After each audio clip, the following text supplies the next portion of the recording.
After your accident, are you having a lot of funny sensations going down your arm? Well, that could be the sign of something serious, or it might not be. If you want to find out where that thing might be coming from and what to do about it, then stay tuned to the end. But first, let me tell you about a patient that I had in my office just the other day. He came in complaining, Anthony, I'm starting to have a lot of problems with my hand. I'm dropping things all the time. Also, at nighttime, I wake up and my hand is just numb. In fact, my whole arm is numb.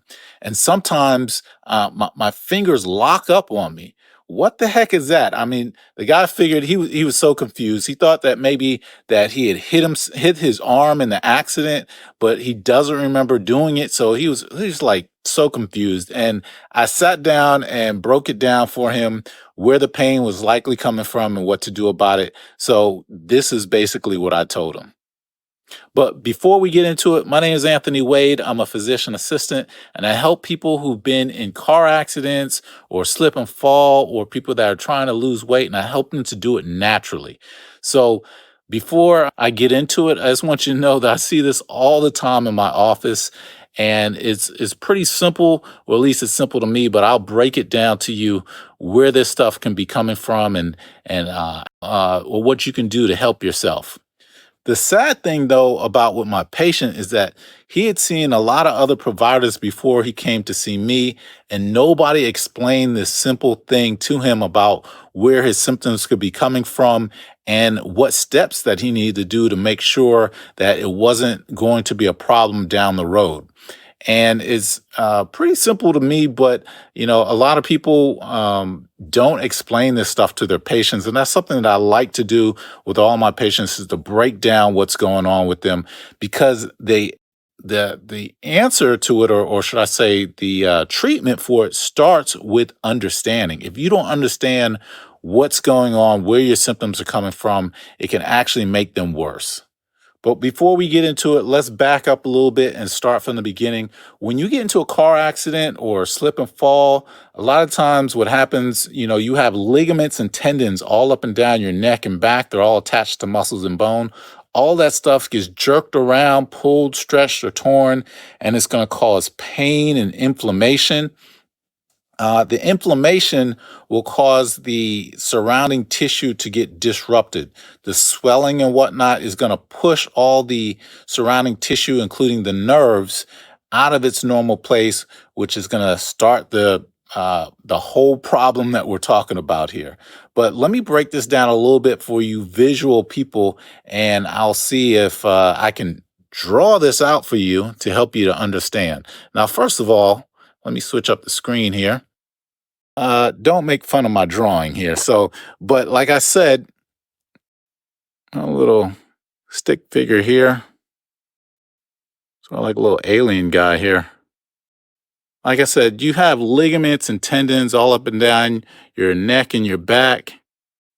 This guy's doing okay. Let's start off with your spinal cord that runs down from your brain all the way down your body. Well, not all the way down your body, but down your back. But in your neck, you have different vertebra, and they have nerves that come off, and those nerves go all the way down your, oh man, I messed up a little bit here. Let me fix that.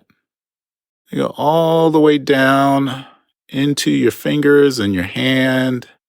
Yeah, enough, yeah. And each of the vertebra have some nerves that come off of it, like that. And those different sections correlate to different sections of your arm and your hand and your fingers. Oh, excuse me. So they correlate to different parts of your arm and your hand and your fingers.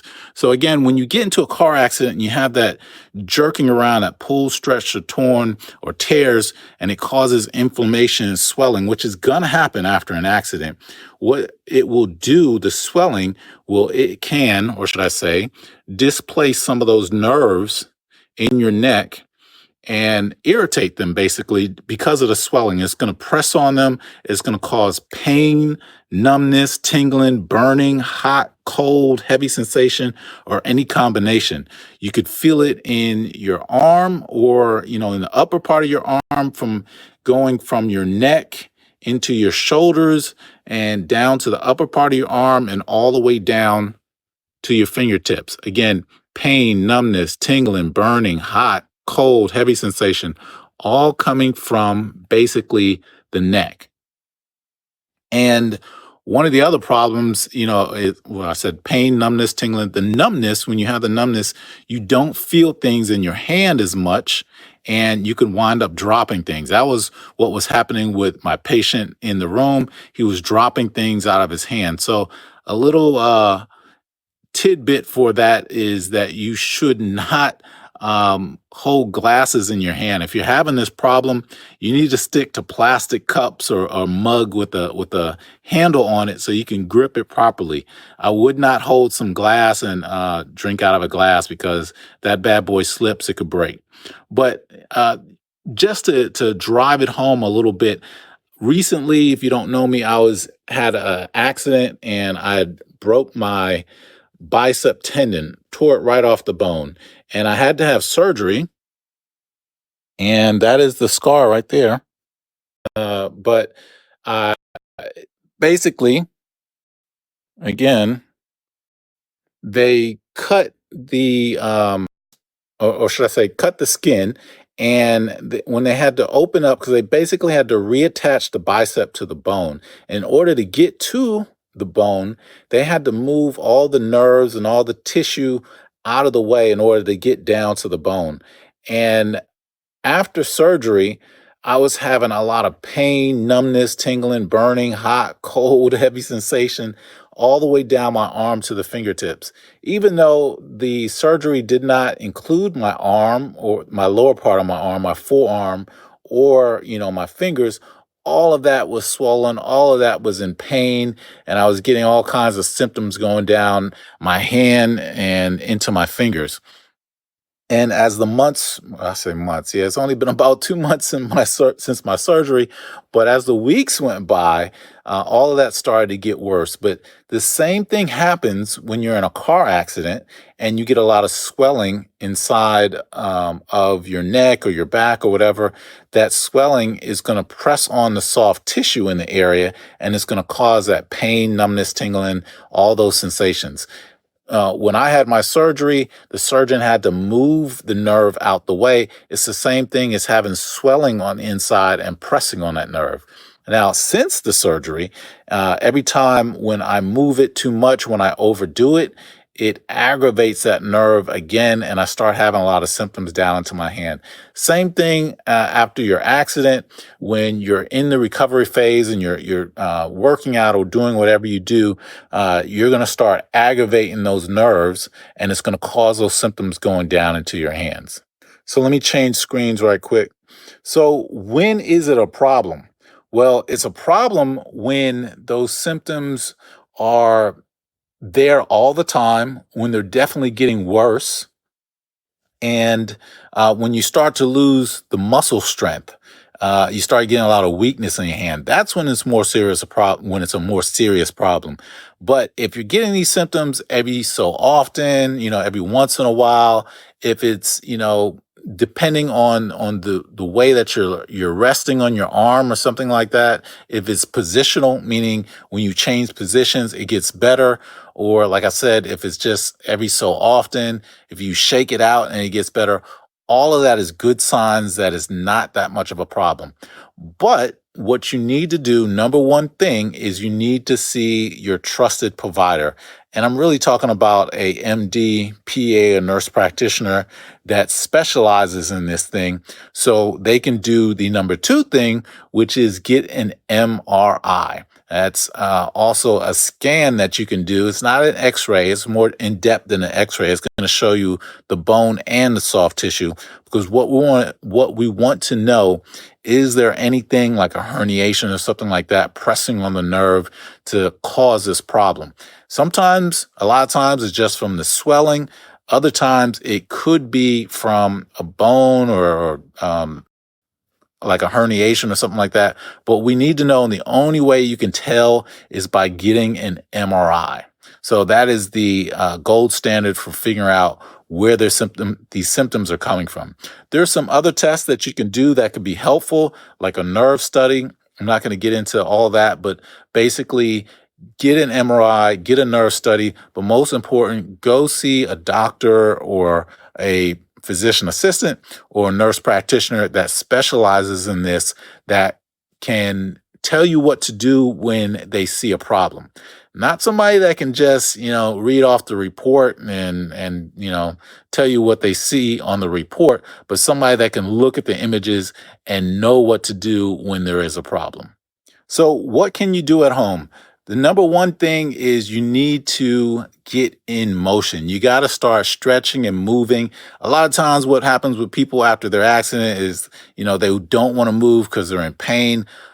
Folks, that is going to make things worse. You got to start moving your neck and doing some stretches, and you need to do it on a more regular basis, not just one time in the morning time when I first get up or something like that. I know a lot of people do that. It needs to be more than just once in the morning time. The other thing is you need to exercise. You need to exercise your arm. You need to move it.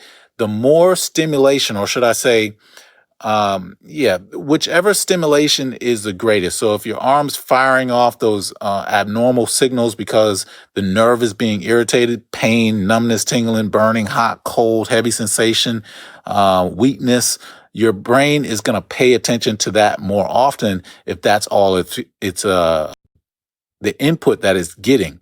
So if you're using that arm, you're exercising it, you're working it, and it's getting the input that it's supposed to get, this is the way I'm supposed to move, then it will pay more attention to that. That's kind of like the way to think about it. So the worst thing you want to do is put it in a sling and don't move it at all because you think that something's wrong with it and it's broken. You definitely want to move it. So if you're still recovering from your accident and you want some help doing it naturally, then and if you have an MRI, maybe you got an MRI, but nobody really explained it to you, and you're still confused as to where all these problems are coming from and what to do about it, and you want to heal yourself naturally, then reach out to me. Put in the comments MRI, natural healing, and I will definitely get back with you. I can help you in that category or that field. That is what I specialize in, and I'd love to help you. So I hope this has been some type of benefit. I hope that my drawing wasn't too bad, my little stick drawing, and I hope that you now get a better understanding of those symptoms and where it's coming from and what you need to do about it. Again, my name is Anthony Wade, and I'd love to help you out if you want to learn how to get better naturally. So reach out to me, and I will talk to you soon.